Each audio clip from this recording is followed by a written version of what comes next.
उन्होंने जो खाया है, जो नंद के घर खाया है, उसकी याद उनको आती है और वे अपनी माँ को याद करते हैं, यशोदा को याद करते हैं कि जसुमती मैया की मलैया अरु माखन को, कामधेनु गोरस हूँ गूढ़ गुनु पाओना, गोकुल के रज के कनु काओ तीनु का सम, संपत्ति त्रिलोक की बिलोकनी में आवे ना। मित्रों, सारी दुनिया की संपत्ति, श्री कृष्ण कहते हैं कि यशोदा माँ का जो प्यार मेरे साथ है, यशोदा माँ ने जिस तरह से मेरा पालन पोषण किया है, उसके सामने मैं तीनों त्रिलोक की संपत्ति को तिनके के समान मैं छोड़ सकता हूँ, फेंक सकता हूँ। ऐसा माँ का प्यार श्री कृष्ण उद्धव से याद करते हैं। कृष्ण को अत्यंत दुखी देखकर उद्धव बीच में बोलते हैं कि पांचों तत्वों यानी क्षिति जल पावक गगन समीरा में एक ही सत्ता का निर्देशन होता है, निदर्शन होता है, दिखता है। इन्हीं तत्वों से ही अपनी रचना हुई है। यही पांच तत्वों का मिश्रण गोपियों में, आप में, संयोग और वियोग हर जगह है। यही बुद्धिमत्ता है। अपने आप से मिलना और बिछुड़ना नहीं होता है। यह मोह है, मिथ्या है। पांच तत्वों से अपनी शरीर बनी है, ऐसा शास्त्र कहते हैं, उद्धव भी कहते हैं। क्षितिजल पावक गगन समीरा, हमारे शरीर में धरती है, आकाश है, पानी है, आग है, इन्हीं से शरीर बनी है, सबकी शरीर बनी है, सारे जीवों की शरीर बनी है। उद्धव कहते हैं कि जो तत्व हमारे में है वही तो गोपियों में, जो तत्व श्री कृष्ण में है वही गोपियों में है, वही हमारे में है। तो अपने से अपने को क्या मिलना, मिलना तो दूसरे से होता है। तो अपने से अगर अपने आदमी मिले तो उसमें कौन सा फायदा होगा, ये उद्धव समझाते हैं श्री कृष्ण को। वे इस पद में किस तरह से समझाते हैं आप देखिए। दीपत दिवाकर को दीपक दिखावे कहाँ, तुम सन ज्ञान कहाँ जानी कही वो करें, कहें रत्नाकर पे लौकिक लगाओ मानी, परम अलौकिक की थाह थही वो करें, असत असारे अपसार में हमारी जान, जन भरम आए सदा ऐसे रही वो करें, जागत और पागत अनेक पर पंचनी में, जैसे सपने में अपने को लही वो करे। क्या कर सकते हैं आप, सूर्य को अगर दिया दिखाएंगे तो आपको क्या मिलेगा, कोई मतलब है? लौकिक लगाव, लौकिक लगाव इस संसार में जो वस्तुएं हैं, पत्नी है, बच्चे हैं, घर है, मकान है, नात रिश्तेदार, प्रेम संबंधी, ये लौकिक लगाव है। अगर इस लौकिक लगाव में आप रहेंगे तो आपको क्या मिलेगा, अंत में सब छोड़ करके जाना ही है। असली निवास कहाँ है, ब्रह्म के पास। इसलिए ब्रह्म को जानिए, ब्रह्म से प्रेम करिए। ब्रह्म के पास सब कुछ है, वहाँ ज़्यादा देरी तक आप रह सकते हैं। ये दुनिया तो बहुत थोड़े दिन के लिए है। उद्धव श्री कृष्ण को तरह तरह से समझाते हैं।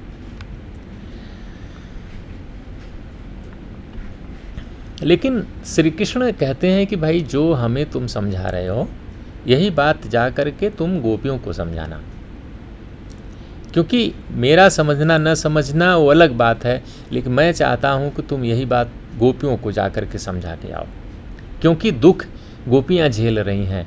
मेरी याद में गोपियाँ बहुत दुख उठा रही हैं, इसलिए तुम जाओ वहाँ और तुम उनको समझा करके आओ, तब मैं तुम्हारा ब्रह्म ज्ञान मान लूँगा।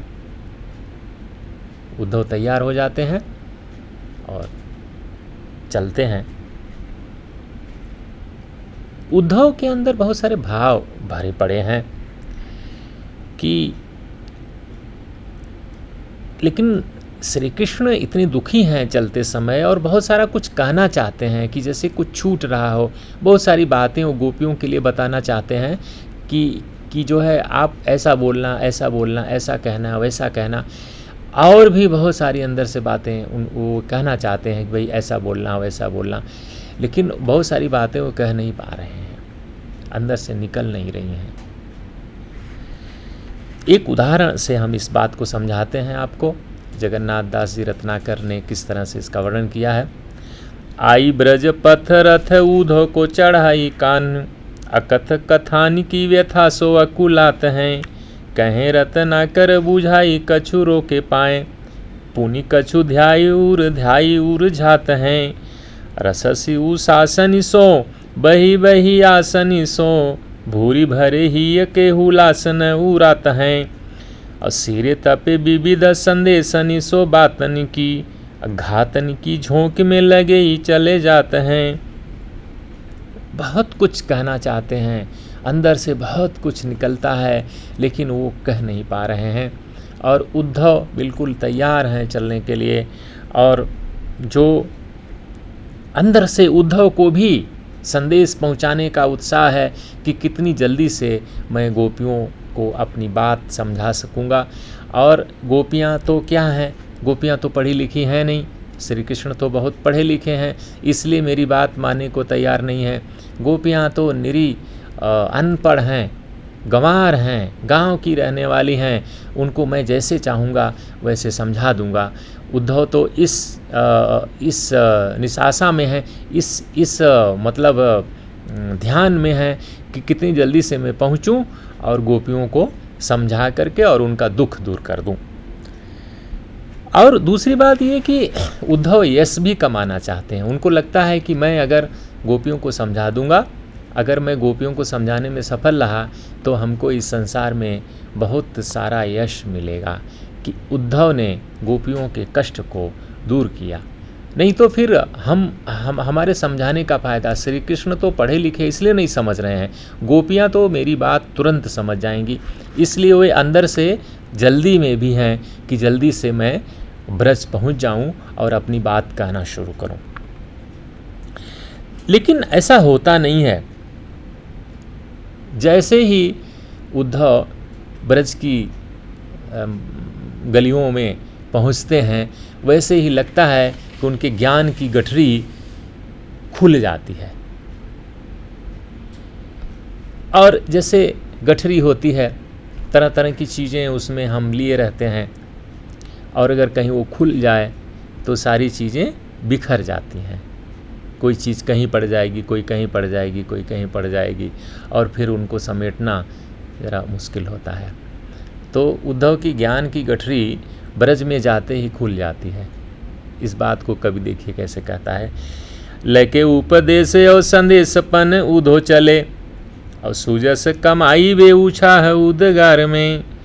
कहें रत्नाकर निहारी कान कातर पे, आतुर भय यूं रहो मन न संभार में। ज्ञान गठरी की गांठी छर की ने जाने कब, हरे हरे पूजी सब सर की कछार में। डार में तमालन की कछु बीर मानी अरु, कछु अरु झानी है करीरन के झार में।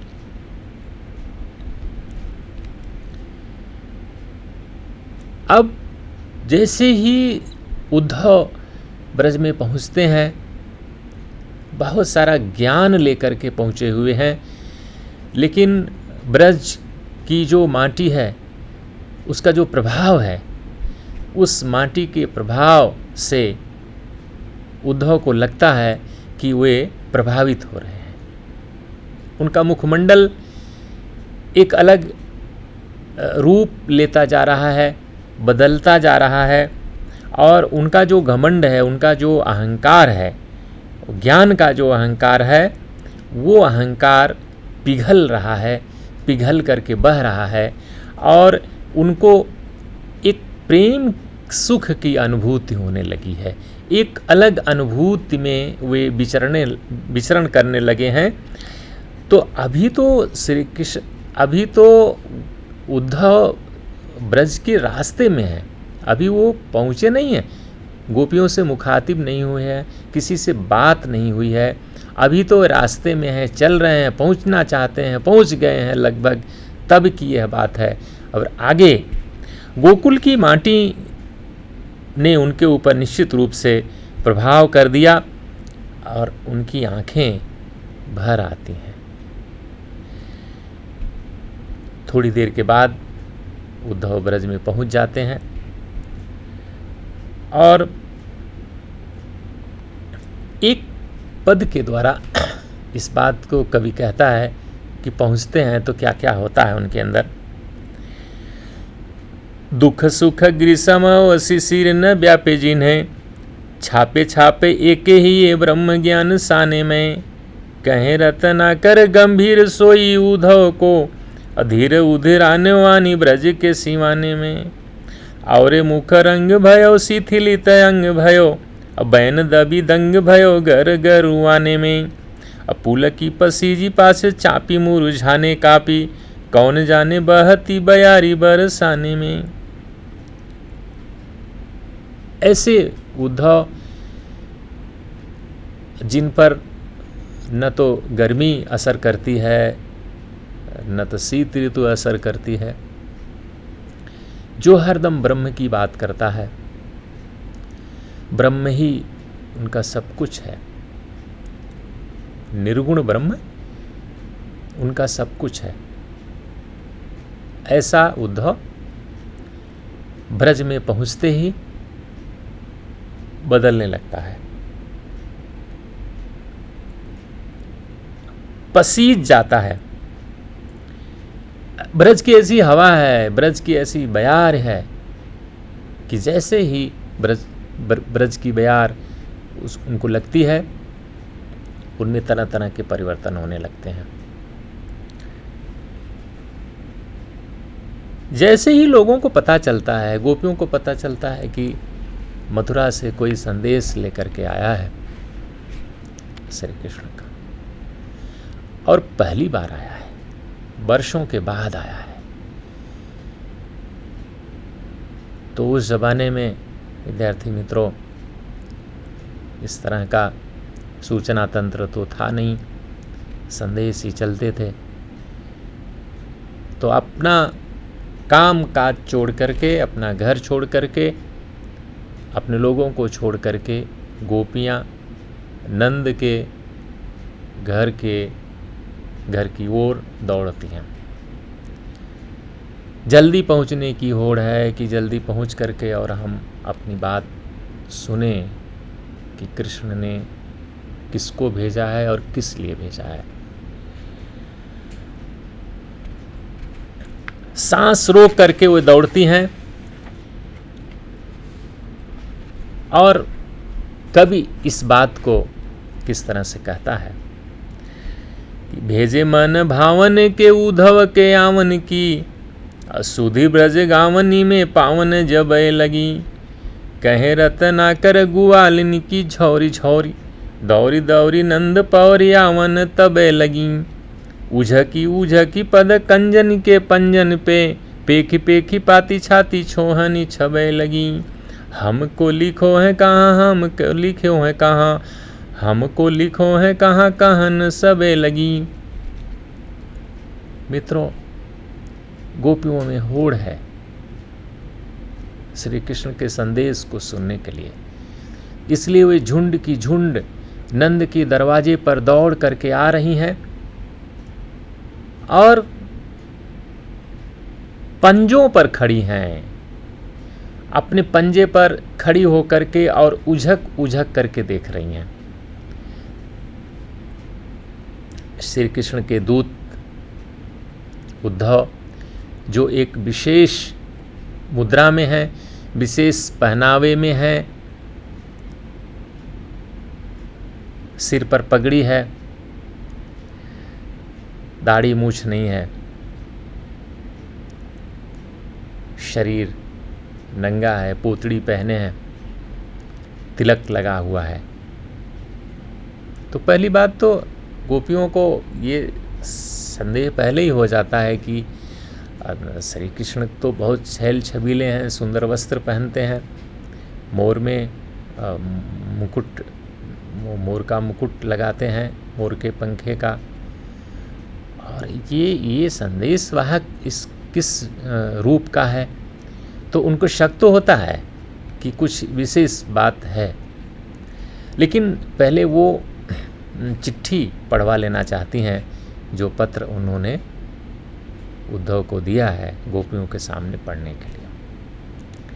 और गोपियों को विश्वास है कि उन्होंने मेरे बारे में व्यक्तिगत पत्र, जैसे कि आप लोगों को पता होगा कि पहले जब ये संचार के इतने माध्यम नहीं थे, कम्युनिकेशन के इतने माध्यम नहीं थे, तो पत्र ही एक ऐसा माध्यम था जिसके माध्यम से समाचार आता जाता रहता था। जिनके घर के लोग बाहर रहा करते थे बड़े शहरों में, तो गाँव में वो 4-6 महीने के बाद चिट्ठी पत्री का काम किया करते थे, पत्र भेजते थे, तो पूरे परिवार का नाम लिखते थे और उनका हाल चाल पूछते थे। तो ये परंपरा थी पत्र लिखने की। तो गोपियाँ ये चाहती हैं, गोपियों को बिल्कुल ये है कि कृष्ण इतने वर्षों के बाद हम लोगों को भूले नहीं होंगे, नाम से याद होगा, इसलिए वो अपने अपने बारे में पूछना चाहती हैं कि मेरे बारे में कहाँ लिखा है, हमको लिखो है कहाँ, हमको लिखो है कहाँ, हमको यानी मेरे को, मुझको लिखा है कि नहीं, कहाँ लिखा है, क्या लिखा है।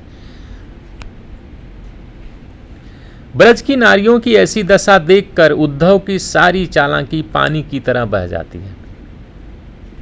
वे अपने साथ लाए संदेश को कह भी नहीं पा रहे हैं। अब बहुत सारा संदेश लेकर के आए थे, लेकिन वो इतना विचलित हो गए हैं कि वो अपनी बात कह ही नहीं सकते हैं, कह ही नहीं पा रहे हैं। इधर गोपियां संदेश पूछने की जगह कराह रही हैं। इतने वर्षों के बाद कोई उनकी याद लेने आया है, इसलिए वे कुछ गोपियां कराह रही हैं, बहुत ही दुखी हो रही हैं। गोपियों की दीन दशा देखकर उद्धव के ज्ञान का घमंड आत्म केंद्रित हो गया। वे बोल नहीं पा रहे हैं, उनकी आंखों में आंसू भर गए हैं, वे भूले और भ्रमित जैसे हो गए हैं, जैसे वे हार कर आ रहे हों। वे तो अज्ञान के अंधकार को दूर करने चले थे, ब्रह्म का ज्ञान चूर चूर हो गया, ब्रह्म ज्ञान पर धूल चढ़ गई। उद्धव एक हाथ में श्री कृष्ण का पत्र लिए हैं और दूसरा हाथ अपनी छाती पर रखे हैं। मित्रों, ये अद्भुत वर्णन है कि एक ब्रह्मज्ञानी महात्मा प्रेम और भक्ति